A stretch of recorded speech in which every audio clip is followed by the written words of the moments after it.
Third class ফাত্রা characterless মেয়ে, জামাই বাচ্চা থাকতে তুমি আরেকটা ছেলের বিয়ে করতে গেছো না? লজ্জা করে না তোমার? আর তুই, তোর লজ্জা করে না বউ বাচ্চা থাকতে অন্য মেয়ের সাথে কথা বলতে যাস?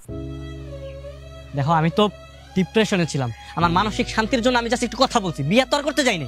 ও, আমিও তো মানসিক শান্তির জন্য বিয়ে করতে গেছিলাম। তাহলে আমাদের ভালোবাসা কোথায়?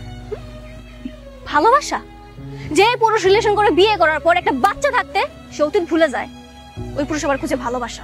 হ্যাঁ খুঁজতেছি, আরো খুঁজবো। তো খোঁজ না, আমি কি তোর না করছি? বাধা দিছি? যা খুঁজে নে। ঠিক আছে, তাহলে তাই হবে।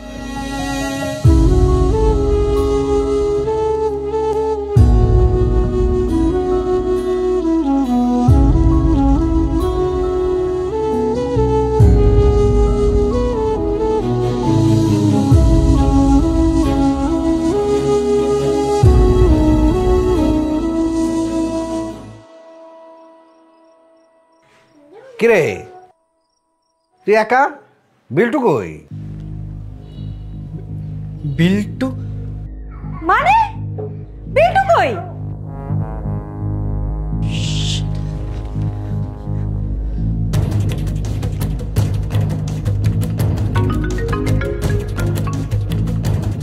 হ্যালো, কি হয়েছে? ফোন দিছিস কেন? তখন আমি বলছি কখন আমার ফোন দিবি না। বিল্টু কি তোমার কাছে? বিল্টু বিল্টু আমার কাছে থাকবে কেন? বিল্টু কি আমার কাছে থাকার কথা? আর পার্কে যে তোমার সাথে রাগাই গুলো, আমি তো বিল্টুকে নিয়ে আসি নাই, তুমি কি নিয়ে গেছো? না না, আমি তো নিয়ে আসিনি। কেন, তুমি নিয়ে যাওনি? শিট,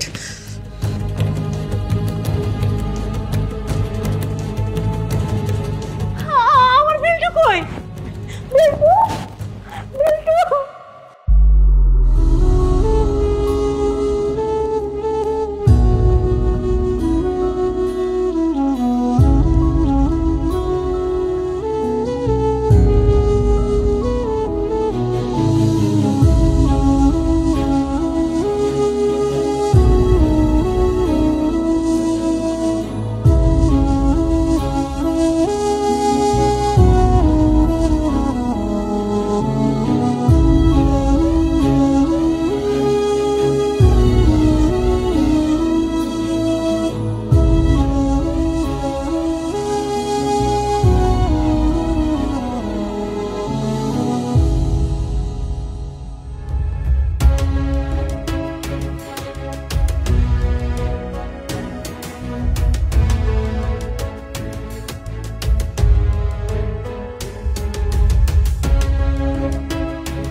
দোস্ত আমি এটা কি করলাম? আমার মাথা কাজ করতেছে না।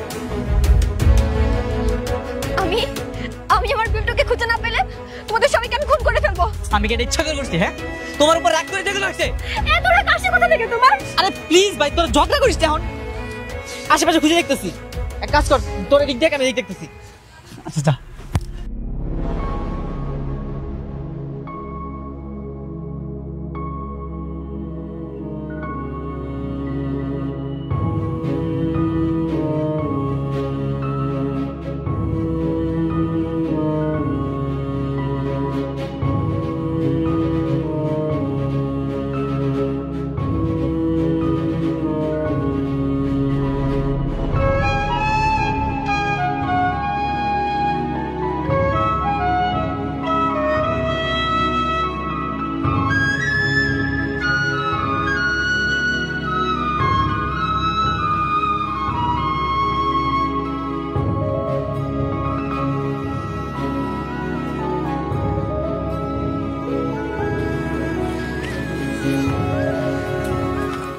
I'm extremely sorry. আমার বিল্টু কোথায় আছে, কি করছে, কার সাথে আছে, তার কোনো বিপদ হলো কিনা আমি আমি কিছুই জানি না। সব সব তোমার জন্য হয়েছে। সব দোষ আসলে আমাদের দুইজনের। মানুষের জীবনের পাপের 80% শাস্তি পৃথিবীতে পেয়ে যায়, আর আমরা আমাদের জীবনের এত সুন্দর মুহূর্ত উপভোগ না করে নিজেদের মতো বাচ্চামি করে গেছি, আর সেই শাস্তি এখন পাচ্ছে দুইজন। তুমি আমার বিল্টুকে এনে দাও, আমার বিল্টুকে এনে দাও প্লিজ প্লিজ, তুমি একদম কান্না করো না। আমি যেইভাবে হোক বিল্টুকে নিয়ে আসবো। প্রয়োজনে আমরা থানা, হাসপাতাল সব জায়গায় মাইকিং করবো।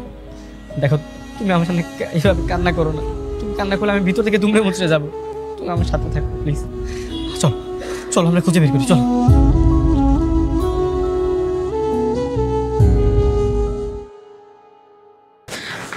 স্যার,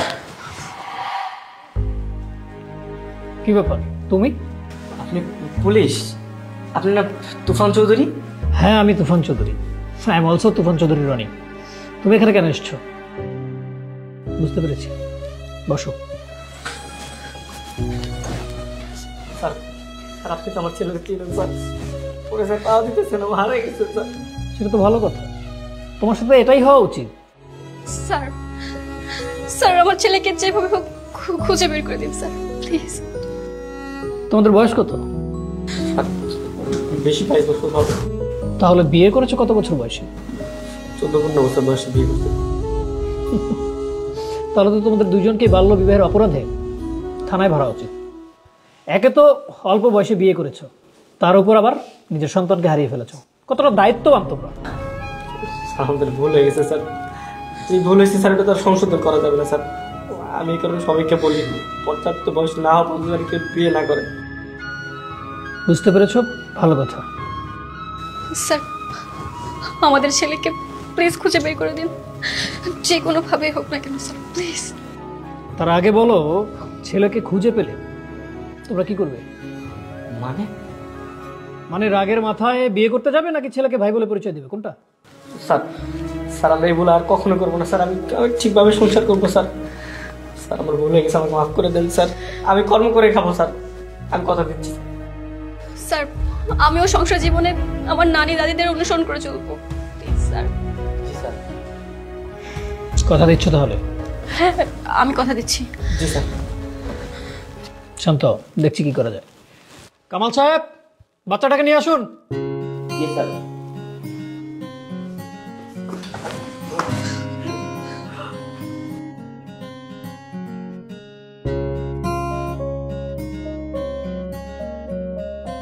একজন ভদ্রলোক তোমাদের বাচ্চাকে পেয়ে থানায় এসে দিয়ে গেছে।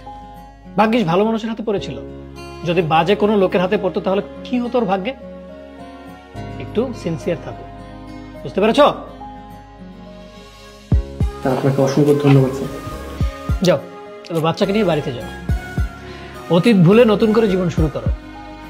মনে রাখবে, সবসময় সৎ থাকবে। আর একটা ভুল থেকে আরো বিভিন্ন ভুলের সৃষ্টি হয়। জীবনে সৎ থাকো আর পরিবারের আদর্শ নিয়ে জীবন গড়ো। আসেন স্যার, বাবা।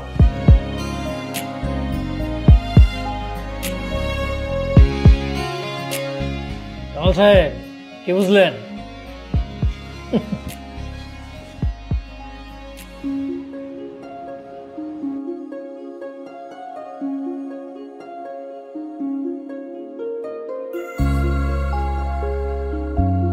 নয়ন, তুমি এটা কি করতেছো? মানলাম কালকে পুলিশ একটু উল্টাপাল্টা কথা বলেছে, তাই বলে তুমি সুইসাইড করবে? আজব ব্যাপার, আমি সুইসাইড করবো কেন? তাহলে কি করতেছো? মেয়ে দেখতেছো নিশ্চয়ই। কি? আরে ছাদে থেকে আমি মেয়ে দেখতে যাবো কেন? দেখো আমি আমার বাচ্চাদেরকে দেখতেছিলাম, ওই দাঁড়ানোর সাথে খেলতেছিল তাই। তাই বলো না তো, সেটা তুমি এখান থেকে দাঁড়িয়ে দেখতে পারতে। খামোখা এখানে দাঁড়িয়ে কেন দেখতেছো? এখন যদি তুমি পড়ে যেতে তাহলে কি হতো বলো তো? আসো না। তুমি আমাকে নিয়ে এত চিন্তা করো? তুমি আমাকে এত ভালোবাসো, আমি তো কখনো ভাবিও নি তুমি আমাকে এতটা ভালোবাসো। তা ভাববে কেন? সবসময় তো আমার রাগটাই দেখে গেলে, ভালোবাসাতে দেখলাম। আমি এক্সট্রিমলি সরি। আসলে ভুলটা আমাদেরই। এত তাড়াতাড়ি বিয়ে করা একদমই উচিত হয়নি। আমাদের গ্র্যাজুয়েশন কমপ্লিট করে নিজের পায়ে দাঁড়িয়ে তারপরে বিয়ে করা উচিত ছিল। ঠিকই বলেছ। অল্প বয়সে বিয়ে করেছি, অল্প বয়সে বাচ্চা হয়েছে, যে কারণে এখন আমাদের বাচ্চাগুলোকে আমাদের বোঝা মনে হচ্ছে। এখন কি করবে বলো? পিছনে তো আর ফিরে যাওয়া সম্ভব না। আমরা ভুল করেছি, এখন ভুল থেকে শিক্ষা নিয়ে আমাদের সামনের দিকে এগিয়ে যেতে হবে। দেখো আমি এখন থেকে ফ্যামিলিকে টাইম দেবো। আমি আর বাইরে টাইম দিব না, ফ্রেন্ডদের সাথে আর ঘোরাঘুরি করবো না, সবসময় ফ্যামিলির পাশে থাকবো। তুমি ঠিকই বলেছ। আমাদের উচিত এখন পরিস্থিতি মানিয়ে নিয়ে ফ্যামিলিকে টাইম দেওয়া, হাসি খুশি থাকা। তোমাকে তো একটা গুড নিউজ দেয়াই হলো না। হ্যাঁ বলো। তুমি না আবার বাবা হতে যাচ্ছে। আমি প্রেগনেন্ট। কি প্রেগনেন্ট? হাই হাই, মানে আমি আবার বাবা হতে চলেছি, 3 বাচ্চার বাবা এখন আমি।